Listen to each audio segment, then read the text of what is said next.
Welcome back to our podcast, What is the Jewel? Soy su locutora, su host, la doctora Claudia Álvarez Roddy. Y yo soy el padre Benjamín Tape. Bienvenidos a este nuevo episodio de What is the What Jewel? is the Jewel? I was thinking Spanish. ¿Cuál es la joya? ¿Sí? Yes, bienvenidos. Yo espero que todos hayan tenido una bonita Navidad. Ahorita vamos a estar platicando, también reflexionando sobre lo que va a ocurrir este domingo, que estamos celebrando la Sagrada Familia. It's one of the most beautiful images that we can see. And I know I say images a lot.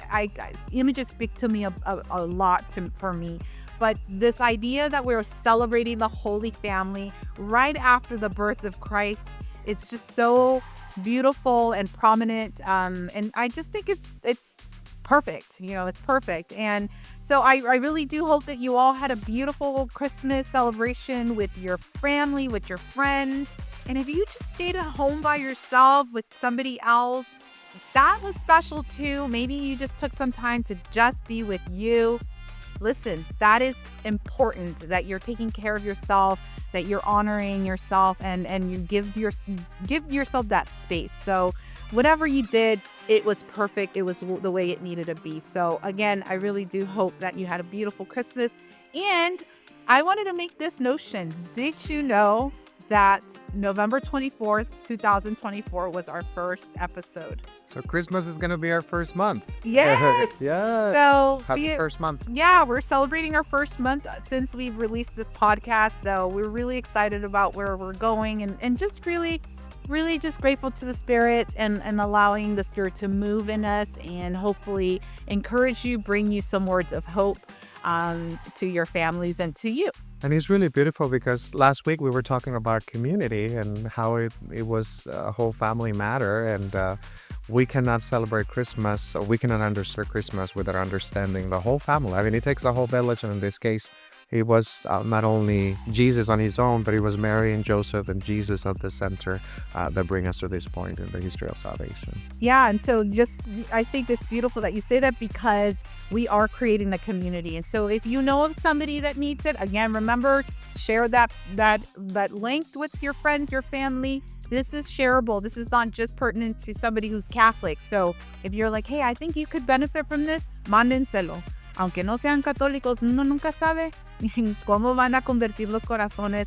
We just don't know. So let us be mindful of that. And again, thank you so much. So let us take this time and let's dive deep into today's readings. Yeah. Y hay que ser también un poquito egoístas, como le decía Claudia, ¿no? Inclusive nosotros compartimos esto y el inicio y la motivación fue por nuestra propia necesidad espiritual, ¿no? De también no encontrábamos un lugar donde pudiéramos prepararnos y orar con la palabra, así que no solo ustedes se benefician, sino que también, yo le comentaba, ¿no? Yo me voy listo para predicar el domingo en mi parroquia y Claudia ponerlo en práctica también en su vida como doctora en psicología, como mujer casada, como tía, como hermana, como De todo. a todos nos beneficia, no solo ustedes, sino también nosotros somos los más beneficiados en el compartir nuestra fe y espiritualidad con ustedes. Así es. So with that, let's get started.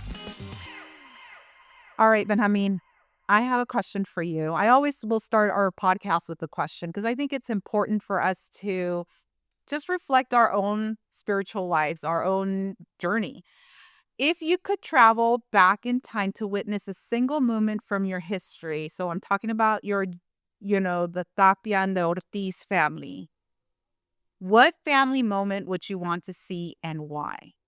It's really interesting because my grandmother's my mom's side is originally from her family is originally from Durango, and she shares that when she was a child, it was during the Cristero movement, and they had to flee their town because of the violence against Christians. And she describes the whole picture.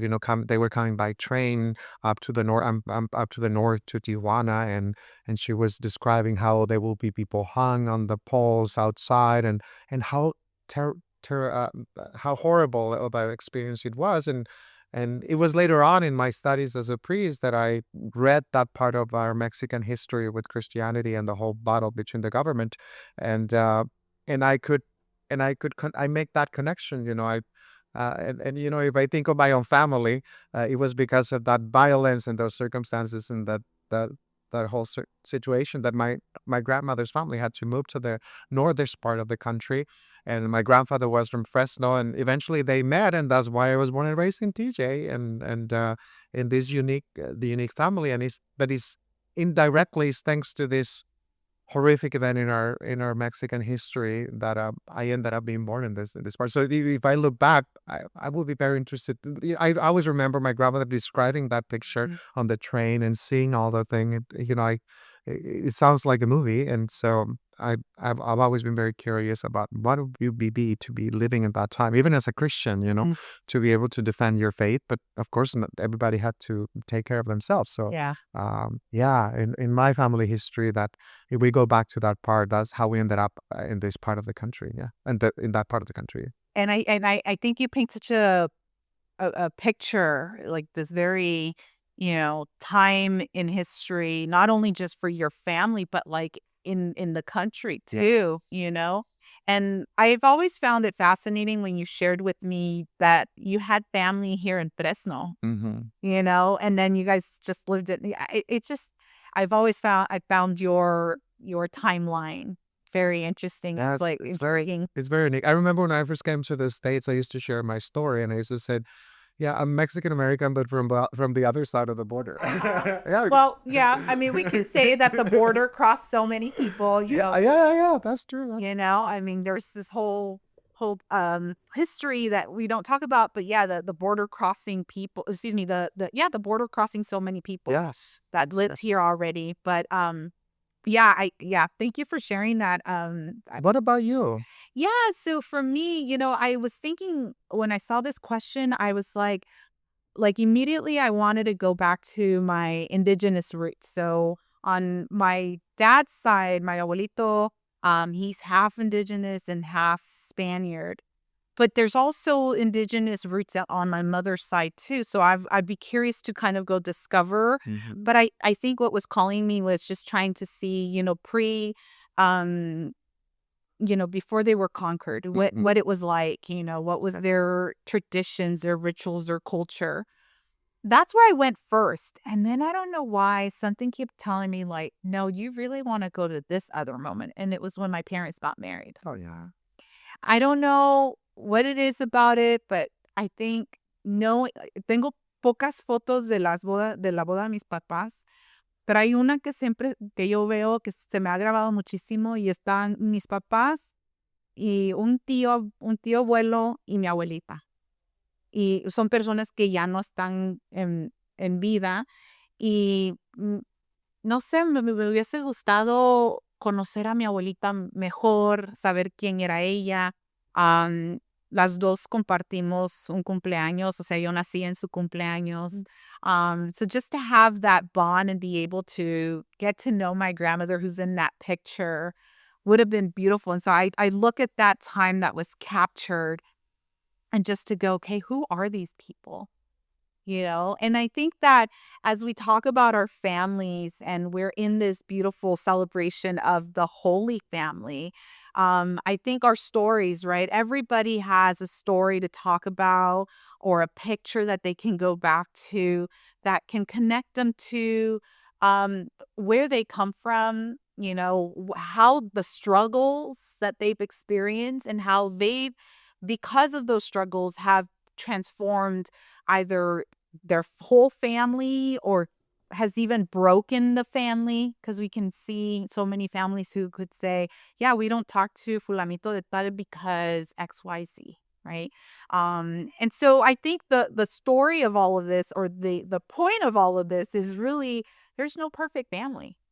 There's no perfect family. And we see the Holy Family being this perfection, but even in that perfection, we hear and we see in today's gospel that there's a little bit of challenges that they face, right? And I think that's something that's special, that we're seeing in today's gospel, that I would love for us to keep diving in and hope that the Spirit will move us to understand what makes this family so holy and special. So with that, let us dive into the gospel. And so let us remind ourselves that we're always in the presence of God and let the Spirit move you and transform you as we hear today's gospel. So this is a gospel according to Luke. Each year, Jesus' parents went to Jerusalem for the feast of Passover. And when he was 12 years old, they went according to festival custom. After they had completed its days, as they were returning, the boy Jesus remained behind in Jerusalem. But his parents did not know it. Thinking that he was in the caravan, they journeyed for a day and looked for him among their relatives and acquaintances. But not finding him, they returned to Jerusalem to look for him. After 3 days, they found him in the temple, sitting in the midst of teachers, listening to them and asking them questions. All who heard him were astounded at his understanding and his answers. When his parents saw him, they were astonished. And his mother said to him, "Son, why have you done this to us? Your father and I have been looking for you with great anxiety." And he said to them, "Why were you looking for me? Did you not know that I must be in my father's house?" But they did not understand what he said to them. He went down with them and came to Nazareth and was obedient to them. And his mother kept all these things in her heart. And Jesus advanced in wisdom and age and favor before God and man. The Gospel of the Lord. Praise to you, Lord Jesus Christ. Okay, so every time I hear this gospel at Mass, I'm taken back to this movie that I watched when I was a young girl, and I still do actually. Canal 34, yo no sé if any of our listeners can relate to this, but on Good Friday, después del Via Crucis, we would come home, we would turn on Channel 34 because around You turn on the TV on Good Friday, you sinner. We were not allowed. I know. No, but I remember growing up watching the same movie. Yeah. Yes. So, yeah, it's funny because my mom también tenía esa tradición de no poner, no se escucha música, no se ve televisión ni nada de eso. Pero esa película sí. Es así. Sí. Solo se podía ver películas religiosas en la casa. And so this was the movie that we watched. It was called La vida de nuestro Señor Jesucristo. It's una película mexicana dirigida por Miguel Zacarías. You can actually find it on YouTube. I found it and I showed it to James, my husband. I was like, "Honey, I know you don't understand Spanish, but just watch this." But there is a beautiful scene of the boy lost at the temple, and there's so many moments there that I'm just like, "Oh my gosh, I bet this is maybe how Mary and Joseph reacted." So I want to put things into perspective for our listeners here. Number one, they go to Jerusalem, okay? From Nazareth to Jerusalem, it's about 60 miles, okay? They do the rituals. This is the Passover, so it's several days. They're done with what they need to do, las obligaciones del rito. They leave. Okay, acuérdense, they're coming in caravans, okay? So this is just this huge movement. All the peoples will come to Jerusalem for this. So it's a madhouse, I think. You know, a lot of people, not a tourist. In Guatemala, our big touristic time of the year is Holy Week. Processions, yeah. Porque todos vienen a ver la procesión, right? So just think of that. So they all go back to their homes in their caravans. So they're going back 60. And if there's hills and mountains that they have to climb, the journey might have been longer, maybe about 80 miles. So it takes some days to go back, right? So what's interesting is that the groups in the caravans actually are broken up into two groups, the men and then the women. Children, though, could be on either, they can go with the men or they can go with the women. So I think, yo creo que en este caso, María se sintió cómoda, pues el niño está con José. Claro. Igual José dijo, pues, Ya está con María. ajá, o sea, no hubo, y en ese tiempo no había teléfonos para mandarte mensaje y decir, "Hey, What is your location? Share- What is your ETA? yes," or even now with our iPhones, if you have an iPhone, you have the share location. I don't know if the Androids do. I'm sure they do. You know, share your location. None of that, right? Or AirTags to track the kid. Yeah. There is none of that. So se tuvieron que confiar, right? And then I think they must have made like some sort of stop somewhere along the way, and they stopped and then they regrouped and it's like, okay, where's the kid? Y ahí me imagino que entró el pánico. Yeah. Yeah, because a lot of people ask themselves, why did it take them 3 days? Well, this is why it took them 3 days, because it was a long caravan. There was a lot of people that were divided by gender. And by the time they realized that neither of us had the kid, it was already too late. Yeah. Ya se habían ido, ya tenían camino. So, Ya llevaban días de camino. ajá. Ya no eran porque los padres eran descuidados, sino por la situación en la que estaban. Las circunstancias en las que se desarrollaban las peregrinaciones en ese tiempo, ¿no? Que igual sigue pasando, ¿no? Cuando, por ejemplo, en México que hacen las peregrinaciones a la Virgen de Guadalupe, no falta que chiquillos se pierdan, Right. no falta, sigue sucediendo, ¿no? Yeah. Yo me pongo a pensar cuando escucho este evangelio, la angustia que le entra a María. Sí, la desesperación de una madre, ¿no? O sea, en el momento que se reúne con José, me imagino que se le cayó el mundo, Clave, el niño. right? El niño, sabiendo, El único, el hijo de Dios. más que todo eso, right? What does God is gonna say? Yes. Sorry, God, I lost your son. Oopsie daisy. And so I think that's very important to just like start putting yourself in that perspective, right? I love breaking the gospel this week because I really want you to immerse yourself. And put yourself, especially those of you who are mothers or caregivers, you could put yourself directly into that position Right. of that anguish or Yeah. desperation. Yeah. I will tell you two instances. I used to work with children with special needs in when I was in college, and I thought I lost a kid. Oh my word. And honestly, the kid, it was such a horrible moment for me. Like, then have to tell the parent. He was small in stature and the van was long. It was a 15-passenger van. And I always count, but I kind of relied. It was almost like the same thing of Mary and Joseph. In my case, I relied on my staff. I said, do we have everybody? They said, yep, count is good. I said, all right, let's go. We were taking a hike. It was a summer day. And thank God I had parked the car under the tree. And so when we walked up, it wasn't too far. I don't know, something told me, Claudia, do a count. And I started to count. And I'm like, nos hace falta uno. Y luego start to look. I was like, who are we missing? Y rapidito. Nos hace falta fulanito. Y yo, y a correrle abajo. Ya habíamos subido and I hate climbing. I hate hiking because I'm afraid of falling and breaking or whatever. But this time se me quitó todo miedo. Saliste corriendo. And I left. I booked it. I went running down that mountain and I went to go check to see if we left them behind in the car. Well, this kid decided to take a nap. And so that's why we missed him. He was in the van? He was in the van sleeping. And I opened the door and I was like, Jose. And then he wakes up, he's like, huh? Como si nada. And I was just like, oh my God. Yeah, because it's summer and, the heat and everything. Thankfully, it wasn't long, pero igual, So le queda desesperación. And I can relate to this moment with Mary. And just a curious addition to that, you can tell that Mary wasn't Latina because I remember the only time I got lost, of course, I'm an only child. My mom was desperate and I was lost for hours. Oh. But when she found me, she didn't keep anything in her heart. I got this coiling and the spanking of my life that I never got lost or went anywhere. Until this day, I'm 40-something years old. I'm 42 years old. Still, when I'm going to go out somewhere, I call my mom before to let her know where I'm going to be. Ya, igual. A ver, dice, por favor, me dejas saber cuando llegue a la casa. Y a veces se me olvida, and I'm like, sorry, Mom, se me olvidó. She wasn't very Mary-like.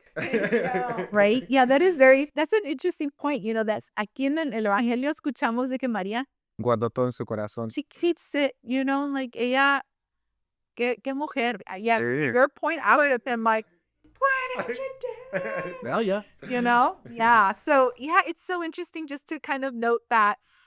But I want to point out that when they go back, right, when they finally go back, we see that there's a movement happening. It's that desperate search, and then they finally find him. And where do they find Jesus? They don't find him playing around. They find this 12-year-old, okay, this 12-year-old boy who had every right to stay back. Oh, yeah, because he was 12 years old already. Yeah, he had already been probably had his bar mitzvah, so he was able to become a scholar or a student, excuse me, a student of the law.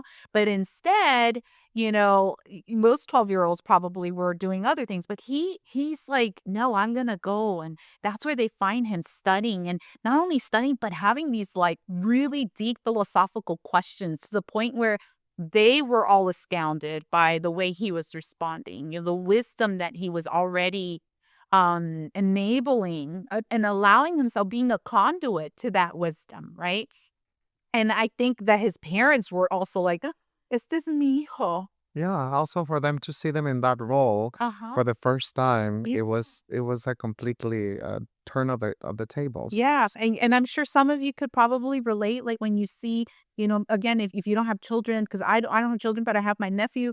I was a teacher once, and, you could experience those moments when you see the one kid and you're like, "Whoa, that's the kid I teach," or "That's the kid I take care of," or lo que sea, you know? Right. There was this huge moment of en medio de la angustia, there was also this relief of, wow, that's and being proud of their son, you know?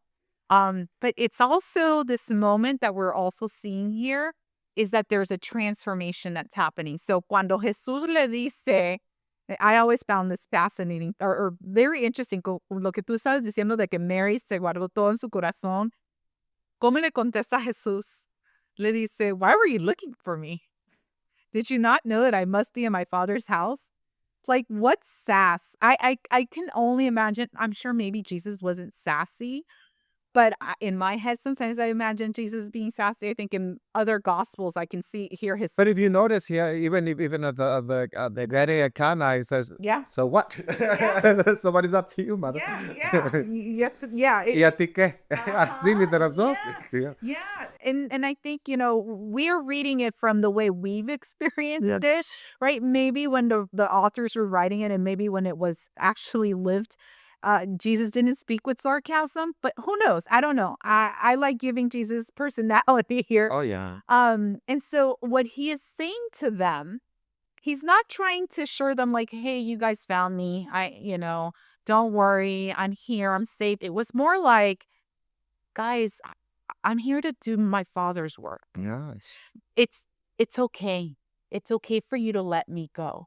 It was sort of a kind of a reminder, Yeah. a reminder of who they were, Their which is mission, interesting. Yeah, which is really interesting. Yeah, yeah, never their thought about that. mission, their mission was going to, on some levels, end there. Yeah.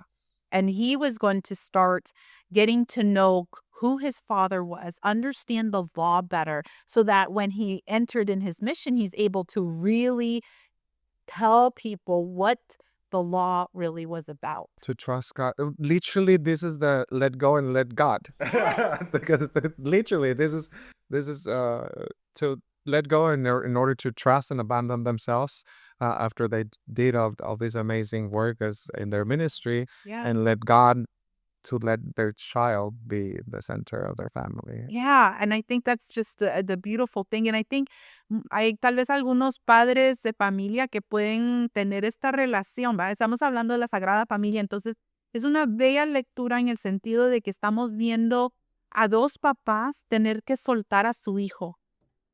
¿Cuántos de ustedes han tenido que soltar a sus hijos para que ellos puedan hacerle su vida? Claro. Inclusive, por ejemplo, cuando un papá entrega a su hija en la iglesia, ¿no? Cuando te entregó tu papá en el matrimonio, Yeah. Which was very o special. cuando mis papás me entregaron en mi ordenación, o cuando es to let go of something so precious that you've been entrusted with. Right, right. No, esa entrega para mí siempre va a estar guardada en mi corazón because it was a very special moment.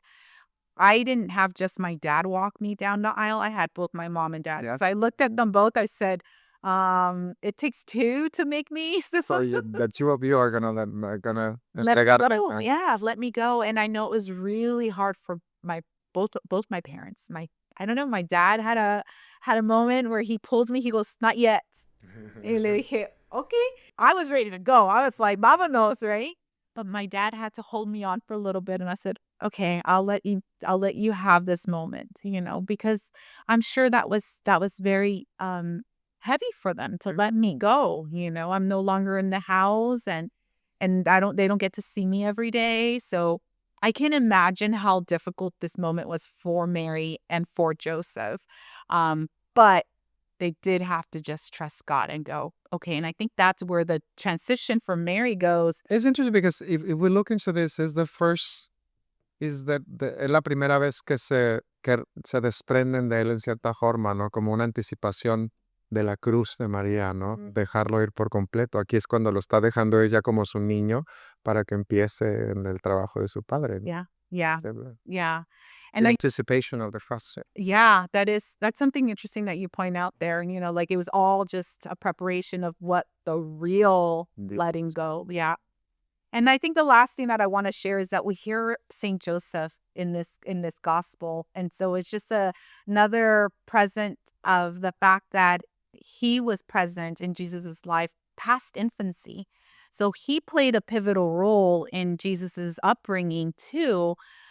Because remember who teaches him about being a carpenter? He gives them the skills to do everyday life, and he shares with them, this lifestyle that wasn't rich. He wasn't a rich merchant. He was this very simple, humble Carpenter. yeah, it was a humble job, and to have Jesus be raised in that environment with those values was something that Jesus needed too, right? And that's why we hear in the gospel he says towards the end, Luke tells us that he obeyed. Porque él muy bien le pudo haber dicho, I'm not going with you guys. I got stuff to do here. Pero sin embargo, él les hizo caso y les dijo, ok, está bien, me voy a ir con ustedes, me voy a dejar guiar por ustedes también. Claro, nunca dejó de ser un hijo obediente y respetuoso con sus padres, ¿no? Mm-hmm. And that's something that we want to talk about even more. It was just something that touched you was that image of the Holy Family and how they're role models for us. Sí, de hecho yo compartía con Claudia que en los años de sacerdote que tengo este domingo siempre lo utilizo, sobre todo cuando he trabajado con la comunidad migrante latina en el norte de los Estados Unidos, es el cómo hacer un paralelo de nuestras familias con la Sagrada Familia, ¿no? La Sagrada Familia que nos presenta a Dios. Eh, Siempre le digo a la gente, es la familia más, era una familia, era una situación, eran migrantes, tuvieron que escapar por la persecución. They had to go to another country. Maybe you didn't hear this from me, but I don't think Joseph was their father. That's the latest. The No, I'm kidding. scandal. No, but I mean, I mean, they were poor. Yeah. There was a lot of challenges. So I always tell people, the Holy Family was not the perfect family. Right. I love my friend Carrie always says that will be in the ideal world, but this is not an ideal world. Right. And I love that God presents us the role of a model, the model of a family in especially in our Christian life. It's not because everything is going perfect, but because they have God as their center, and literally they had Jesus as the center of their family. Right. So if you are in a family that is struggling, or if you are in your family that was in the past that situation of having to leave their country to migrate, or to struggle in different circumstances or situations, the violence and I mean, we can name it of all the challenges. And as we were talking, now we have all different types of families, Right. and how the role of a family, more than being perfect, is having God as their center and doing His will, which is what Mary and Joseph did, Yeah. having always Christ as their center, even in today's gospel, that they have to struggle and challenge and to renounce to their own feelings to allow the will of God to be done. And I think that's, for me, today's feast and celebration is, and even the gospel is, um, uh, an inspiration and a motivation, and most importantly, a hope for all of those families. And I'm sure that we speak a little bit, go a little bit deeper. Our own families have gone through their own struggles, and as we were mentioned at the beginning. Um, but um, that's why I love this feast, because it emphasizes that that the Holy Family is not the perfect family, but the family that embraces God and His will. Right. Because yeah, they had their imperfections. We see you know, they're just this moment alone, right? Because si hubiese sido la perfecta familia, they would have never had Jesus missing. Yes, absolutely. And what strikes me and what I love about the church, especially um the more every homily, every prep, especially during the preparation for this podcast, we always have to go back to the same text, to the same Bible. But as we were speaking, the Lord speaks to us in a unique way every time that we open the Word. And for me, today's feast, especially the church in these last 2,000 years, has used, especially in the latest upgrade of the lectionary. The choices of readings today are, it is the church presenting you how in scripture you can find the recipe for success, Yep. and we see in all the readings, as we were sharing before, we always have to choose one because otherwise we'll be here for a couple of hours at least, or days. But it gives you all the different characteristics that will make a holy family, and we were speaking that, for me, what caught my attention was the book of Sirach, and which one of the options. It reads in one of the in this in the reading that they propose as one of the options. It says, "Hijo, cuida a tu padre en la vejez, y en su vida no le causes tristeza, aunque se debilice su razón, ten paciencia con él, y no los menosprecies por estar en pleno vigor. El bien hecho al padre que no quedará en el olvido, y se tomará cuenta de tus pecados." As we were sharing, this is amazing, because especially nowadays, as a priest, and I'm sure you are in your field, have seen how many people die alone in nursing homes, how many people no longer care about their parents, how many families are fighting, divided. And the word is very clear. It's even one of the commandments. Honor your father and mother. So for me, that's what speaks loudly today in this feast and celebration through the word. The importance that it doesn't have to be perfect, but literally we work with what we have, and the Lord provides in all the circumstances. Right. And I think it also falls in like that was like the recipe for a child, how to take care of your children. But then in St. Paul's reading, we hear he says, "Wives, be subordinate to your husbands as is proper in the Lord. Husband, love your wives and avoid any bitterness towards them." And I think sometimes husbands tend to like close their ears there and forget that, in the church, and like, escucha, escucha, ¿estás escuchando? Que empiezan a caer pedradas. Ajá. Pero esto es para los dos. Sí. Esto es para los dos, porque aquí San Pablo le dice a los esposos, amen a sus mujeres, a sus esposas. And then later he says, "Children, obey your parents in everything, for this is pleasing to the Lord." But then this is the part I love about St. Paul, because then he goes, "Fathers, do not provoke your children so that they may not become discouraged." And I think that's also important, because this speaks to all of us. Aquí le está hablando a tanto al papá, la mamá, los hijos, A toda la familia. a todos, right? Because, and even if you're a single parent, or you're a grandparent raising children, or, whatever your family looks like, or you don't have children, because this is also important too, like, especially myself with James, like, we don't have children, but we're still a family, Yeah. right? So we can't discredit, it's whatever your family looks like. Or interestingly enough, for instance, I'm a spiritual father and I have thousands of children. Right. Yes. But I think this last line of St. Paul is reminding us, especially for us adults, and if we are in the care of children, that we need to make sure that if we want that first reading that you were talking about, like, my son, take care of your father when he's old. We need to make sure, are we treating our children great too? ¿Qué es lo que les estamos diciendo a los niños? Eso es muy importante psicológicamente, qué es lo que le estamos metiendo en su cerebro y en su corazón. Because if we are saying things to them like, "Me haces estorbo," or "I can't stand with you," or "I can't with you," like all these different negative things, the child absorbs those.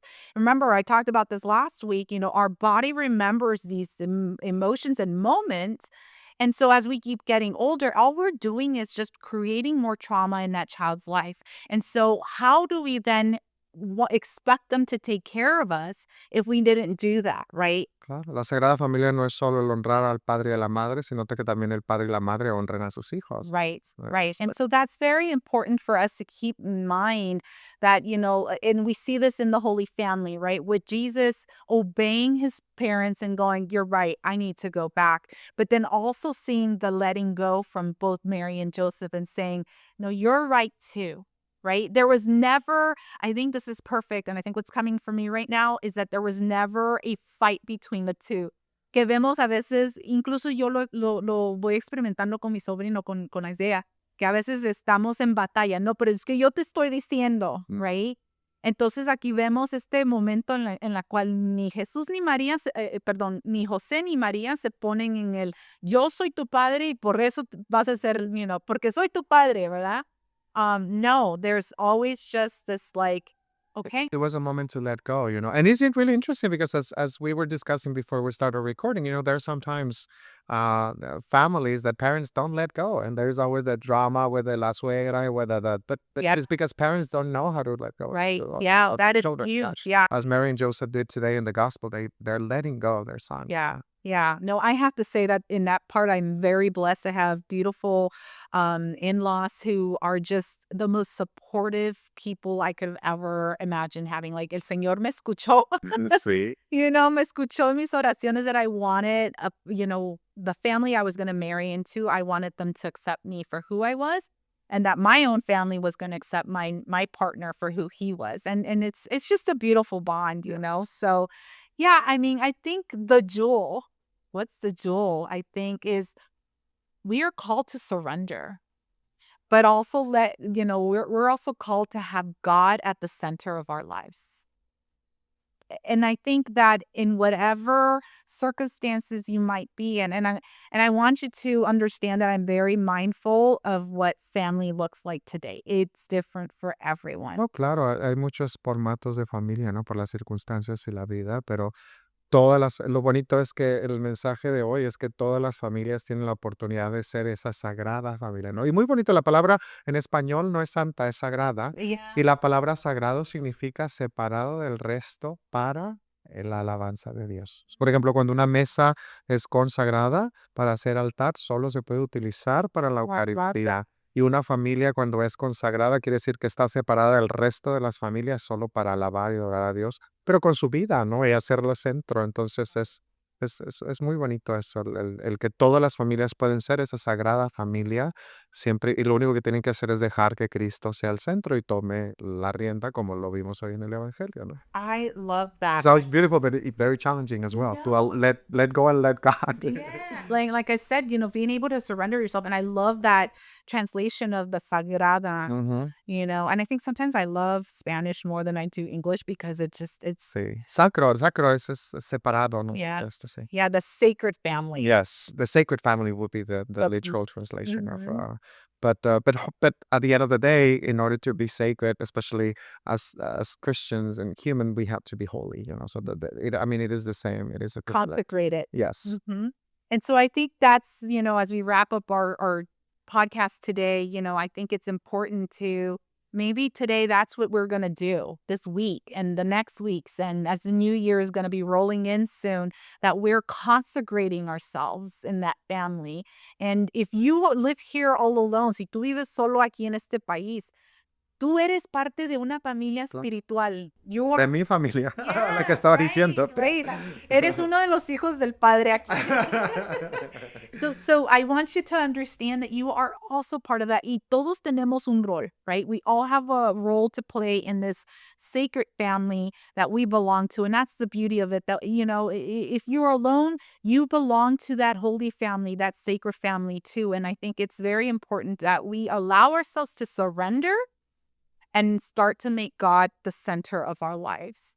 So that is the jewel this week. And I want you to let's start to dive deeper in this moment. If you're able to close your eyes.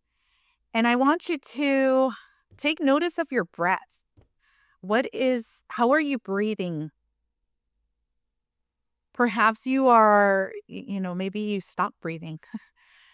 And this is your moment to catch your breath because maybe it was a lot for you to take in. I know that the subject of family and trying to live in a world where constantly it's being told that it's no longer a true thing, whatever it might be that you might be experiencing, or maybe you start to think about your own family and how disruptive and dysfunctional it is and how much trauma it's been bringing you and you've had to let go, or maybe you think that your family is just has a beautiful experience, whatever it is. I want you to bring yourself in this moment with your family.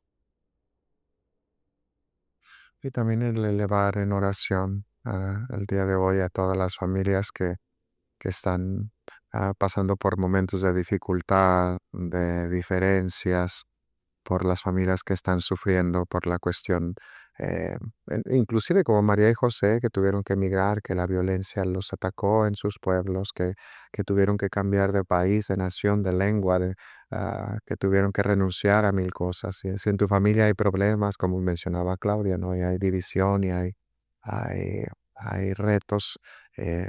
Deja al Señor que actúe, ¿no? El día de hoy le vamos a todas esas familias en oración y le pedimos a Dios que así como utilizó a María y José, también nos utilice a cada uno de nosotros para dejar nacer y crecer a Jesús en el mundo que está tan necesitado de ello el día de hoy. So grateful. We're so grateful, dear Lord, for your presence, for inspiring us in today's word, for moving this podcast today. And you know the necessities of your loved ones, of your children. We ask that you please hear their pleas, their cries, and also their gratefulness, their gratitude that they might have for the family that they're experiencing. And for those who are looking for family, for community, Lord, bless them with the ability to find it so that they don't feel alone, because the last thing we want is for someone to experience loneliness in this world. So we thank you, Holy Family, Sacred Family, Sagrada Familia. Muchas gracias Pray for us. for your example, and we consecrate ourselves and place ourselves in your loving hands. Jesús, José y María, os doy el corazón y el alma mía. Amén. Bueno, amigos, amigas, muchas gracias por habernos acompañado en este día, en nuestro podcast. Ha sido un placer poder haber llenado nuestros corazones con esta palabra viva. Como dijo Benjamín anterior, nosotros mismos, los dos, realmente la necesidad fue de crear esto porque nosotros queríamos llenarnos más y poder ir más a fondo. We really wanted to dive deeper, and so we do hope and pray that you get to join us in this journey of diving deeper in the Word and what God has to share with all of us. So, Y ojalá esto, I hope that this will also be a thought-provocative motivation because also one of the reasons why we're doing this podcast is because Claudia and I have these conversations outside of recording. Right. I said, we need to record the conversations, and so I hope that this also is a thought-provocative motivation for you to, if there's a question or this is the Christmas season, bring something up, have a conversation with someone. And it's not about imposing, it's about sharing, did you know about this? Do you know about that? Like today we learned about, did you know that time that Jesus got lost was when they turned the tables and he's part of this? Yeah. Yep. There's so much to share with and that's how we spread the gospel, by sharing. That's right. Así que, amigos, amigas, muchas gracias por habernos acompañado. Like always, if there's a prayer request, a celebration, a shout out, whatever it is that you want to hear on the podcast, maybe that's how you get them to listen for their name. Send it our way at whatisthejewel@gmail.com. Remember, you can listen to us on 4 major platforms. So whatever it is that you like to listen to, go ahead and listen to us. And we are excited to continue our journey. So we will see you next time on What is the Jewel? En si tienen oraciones o peticiones, déjenoslo saber. Comuníquense con nosotros a través de nuestro correo o nuestra plataforma de Instagram y con mucho gusto le responderemos. All right, everybody. Well, you all have a blessed week, and we'll see you until next time. Bye. See you next year or this year. I don't know. We'll see you.